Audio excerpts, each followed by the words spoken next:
Hi, I'm Dr. Michael Hotz, Wyandotte High School in Kansas City, Kansas. And talk a little bit about what type of garden: containers, raised beds, plots. We originally just had flat beds, and now we've gone to a semi-raised bed. We don't have enough dirt to fill in the raised beds, but they are raised. They're raised by with garden timbers, and we need to continue to build up the soil on that. They're not really. They're just timber enclosed beds, I guess you would call them. And how did you get it started? Administrator approval, funding, any of those? Originally, back in about 2000, I believe it was, there was an EPA mentor that I was working with, and we were doing some brainstorming and sitting up in one of our classrooms up here looking down. And at this time, this was just a grassy area and mainly weedy and lots of trees in here and so forth. It wasn't used for anything. It hadn't been used for anything since the beginning of the school in about 1934. And we started brainstorming, and I asked permission to do that. And at that time, I was just a new teacher here. And the biggest hurdle we had was the custodians.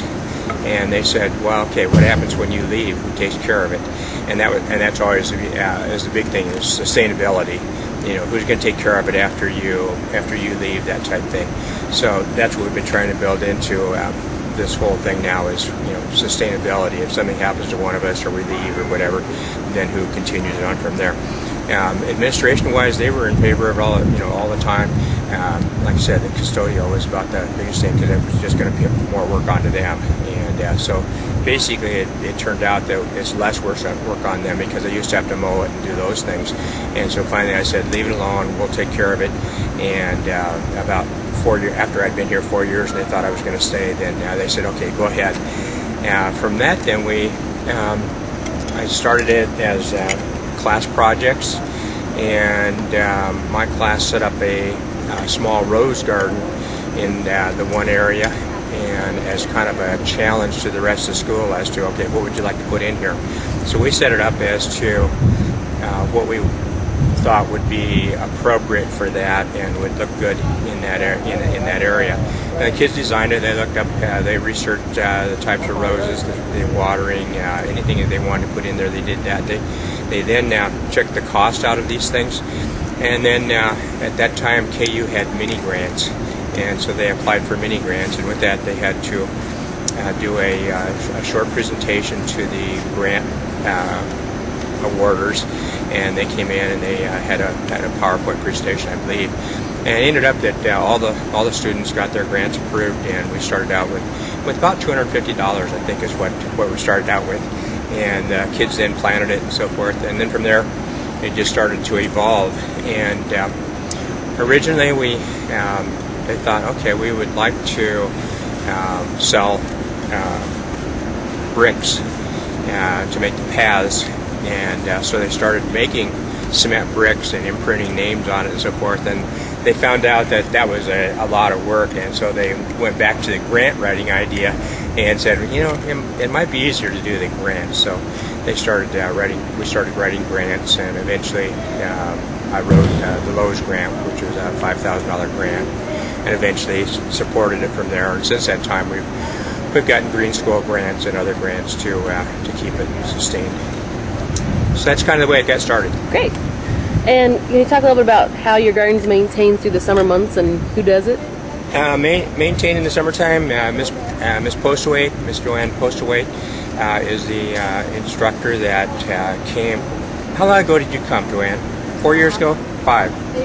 5 years. 5 years ago, and she was interested, and I was about burned out, and I said, okay, it's yours. And she's been doing it ever since that time, and is here probably almost every day during the summer, maintaining and doing that. And it with this size garden, it takes that kind of commitment to do that, because it gets out of hand real fast. Definitely.